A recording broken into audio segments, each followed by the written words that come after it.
Shalom, welcome. This week we finish the book of Vayikra, the book of Leviticus. We're now 3/5 of the way through the Torah for the year. And we have another double portion, Behar and Bechukotay.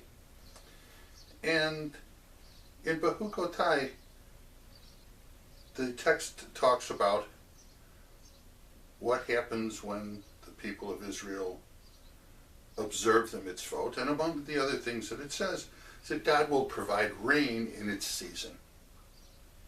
Now, rain's very important in that we're talking about an agriculturally based society, at least in the times of the Bible, of the Torah. So rain is extremely important.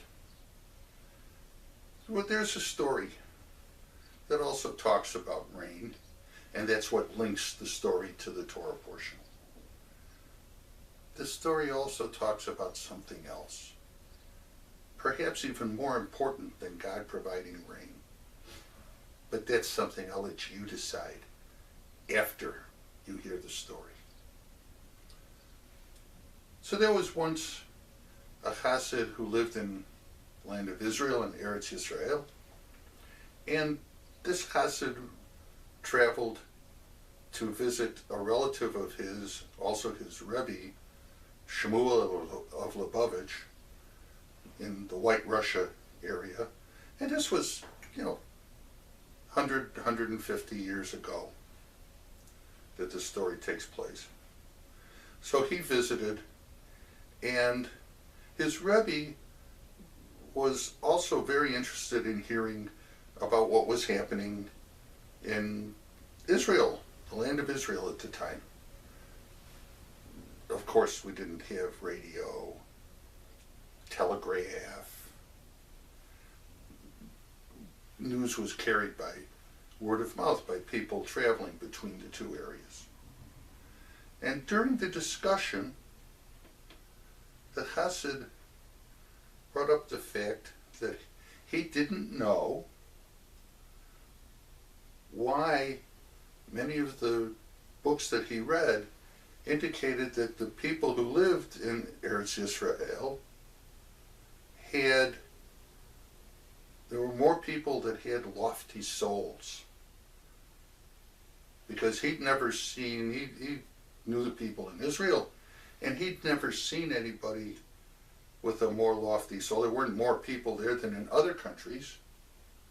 So he didn't understand this, and he said, I can tell people that have lofty souls. His Rebbe looked at him. Are you sure that you know how to tell who has a lofty soul?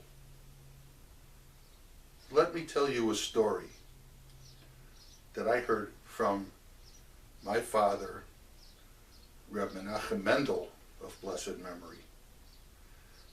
And we shall see. So the Rebbe started to tell his story. There was once a Jew who lived in an area outside of Jerusalem. He was an ignorant person. He'd never studied any Torah, never studied any Mishnah. He raised vegetables and some fruits which he sold in a market in Jerusalem. He was so ignorant he didn't know even what the prayers meant. He didn't know the arrangement of the prayers in the prayer book in the Siddur, and he didn't know how to pick out the prayers for a given day. And he went to a rabbi in Jerusalem when he went up to sell his produce, who would then write out for the following week exactly which prayers had to be said and in what order. And, perhaps the rabbi could have explained to him that the prayers are all the same except for prayers that are added for a given day, or prayers that are added on specific days like Mondays and Thursdays. But this poor Jew was so ignorant that even these details would have been too much for him to try and absorb. So the rabbi, the Rav, was relegated to writing it out day by day, what was done. So one day, in the rainy month of Heshvan, Heshvan is the month that follows Tishrei, where we have the high holy days, Rosh Hashanah, Yom Kippur, and Sukkot. And it's like the beginning of the rainy season in the land of Israel. It's also the month that has no holidays in it, which is interesting, but is another story. So he went to his Rav, and he was afraid that, given that the rains would be falling, that the roads would wash out or become impassable because of being very muddy. So he wanted the Rav to write out not only 1 week, but 2 or 3 weeks in advance, so that he would have this, and if he couldn't make it in, he would still have his list. And the Rav was very happy to do so, and he did. But then, as it turned out, a week or so later, he still had to make the trip to Jerusalem. So he loaded up his donkey cart with his produce, and he made the trip to Jerusalem. When he got there, all the Jewish shops were closed. Now, they are very perplexed. He didn't know what was going on. He thought, oh my God, it's Shabbat. I've messed up somehow. But then he saw a person walking by who was carrying his talit and tefillin. That means it's not Shabbat, because everyone knows you don't put on tefillin on Shabbat. But he still couldn't understand it. He stopped the passerby. He said, what's going on? And the passerby told him that today was a public fast day. No, it's a fast day. My Rav didn't indicate that this was a fast day. I've eaten today. And what's even worse is I haven't said the prayers that would be appropriate for a fast day. What am I supposed to do? I have to go. So he left his donkey cart in the market area, and he ran to the rabbi's house. But he was told that the rabbi had gone to the local synagogue, so he went to the local synagogue. He found the rabbi sitting, and he goes up to the rabbi and says, "How could you have done this to me? You didn't say that this was a fast day, and now I've eaten, and what's worse, I haven't said the right prayers. How could you do this to me?" The Rav looked at him. He didn't know what was going on. He says, "Calmly, my son, what is it that you're talking about? Today is a fast day. You didn't note it for me. I didn't do the right things. I've eaten. I haven't prayed the right prayers." Calmly, my son. It's not a regular fast day. We've just decreed that today is a special fast day in Jerusalem because we're worried that there seems to be an impending drought. And we're fasting today so that God will send us rain.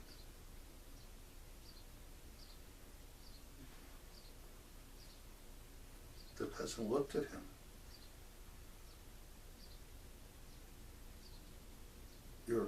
And for this you have to declare a fast day? Yeah, what would you suggest, my son? Asked the Rebbe. Well, when I need rain, I go outside and I say, "Father, I need rain." And the rains come. Well, perhaps you could do that here also. So our friend peasant went outside, and he was very tearful, and he looks up, he said, "Father, do you not understand that without rain, your people living in the holy city might perish?" Please, we need to send them rain. And immediately, rains began in the holy city of Jerusalem.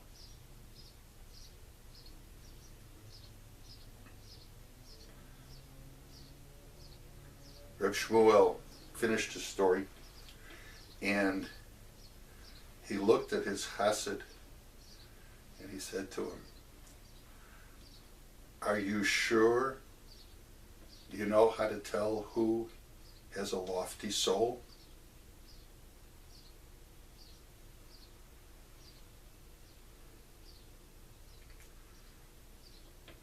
Have you figured out yet what the other connection is? This is an interesting story because in addition to talking about people with lofty souls somehow having a channel to God, as in the case of asking for rain and being granted, what else does this story talk about? We have a cliche saying, whenever we come across something which on its surface looks like one thing and inside when you get to understand the situation it's totally something else. What do we say? All together now? You can't tell a book by its cover. You cannot go by how something looks just by its appearance as to what is underneath.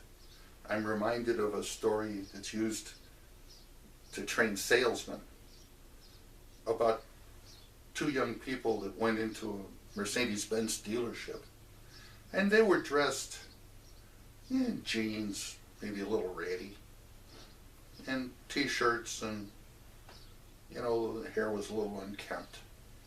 And the salesman looked at them and thought to himself, these people, what are they doing in here? They obviously can't afford one of these cars.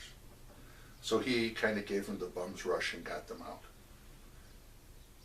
Comparing notes with people from another dealership, found out that these two people went down the road